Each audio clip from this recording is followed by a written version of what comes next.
Assalamualaikum warahmatullahi wabarakatuh. Perkenalkan, nama saya Nur Khalif Fadilah Fatur Rahman dengan NIM 2018-01-331 dari kelas A dengan mata kuliah hidrolik dan pneumatik. Di sini saya akan mengerjakan tugas 4, yaitu terdiri dari 3 materi. Materi pertama mekanisme hidrolik, materi kedua tangki hidrolik, dan materi ketiga ada pompa hidrolik. Mekanisme hidrolik adalah prinsip dasar hidrolik yang digunakan sistem steering, sistem brake, dan sistem powertrain. Dan untuk memahami mekanisme ini, kita bisa menggunakan cairan sebagai perantaranya untuk menerapkan kerja mekanisme hidrolik. Serta ada suatu hukum yang harus dipelajari terlebih dahulu agar dapat mempelajari mekanisme hidrolik. Ini gambar mekanisme hidroliknya, dan hukum itu adalah hukum Pascal. Hukum Pascal yang berbunyi, tekanan yang bekerja pada suatu zat cair pada ruangan tertutup akan diteruskan ke segala arah dan menekan dengan gaya yang sama pada luas area yang sama. Ini gambar hukum Pascal. Diilustrasikan ada dua benda yang beratnya berbeda, di mana ada 500 pound dan 1130 pound, di mana gayanya berbeda. Dan ini ada rumus hukum Pascal terdiri dari 3, yaitu ada gaya, ada tekanan, dan ada luas penampang. Alasan zat cair cocok dalam mekanisme hidrolik dikarenakan sifatnya itu adalah tidak bisa dimanfaatkan, sedangkan gas bisa dimanfaatkan. Orifice yaitu adalah suatu alat di dalam alat yang berfungsi untuk menghambat lajunya aliran atau flow.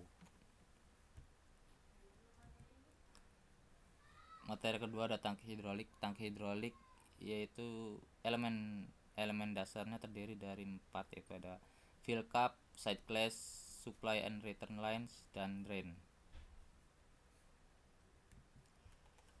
Tangki hidrolik itu sendiri adalah tempat penyimpanan cairan, contohnya seperti hydraulic oil tank, yaitu tempat yang untuk menyimpan oli.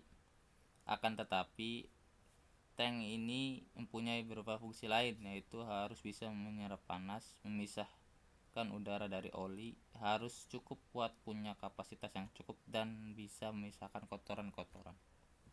Fungsi dari elemen-elemen tadi yaitu ada fill cap. Fungsinya itulah menjaga kotoran masuk lewat lubang pengisian atau penambahan oli ke dalam tangki.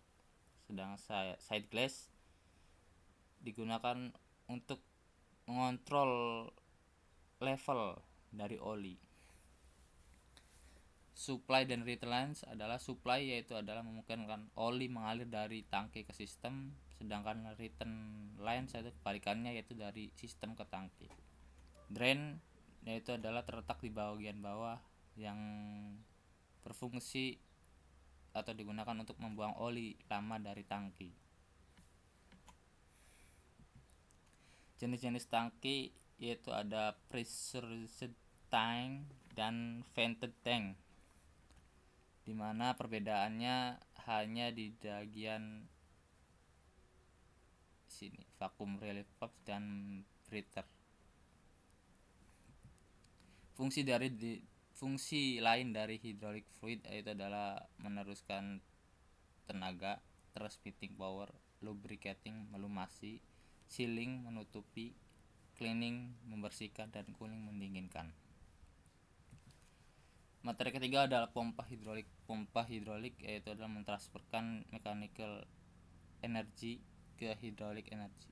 Ini adalah suatu alat yang mengambil energi dari suatu sumber dan mentransferkan energi tersebut menjadi bentuk hidrolik. Pompa mengisap oil dari tangki dan mendorongnya ke dalam sebuah hydraulic system yang disebut sebagai flow.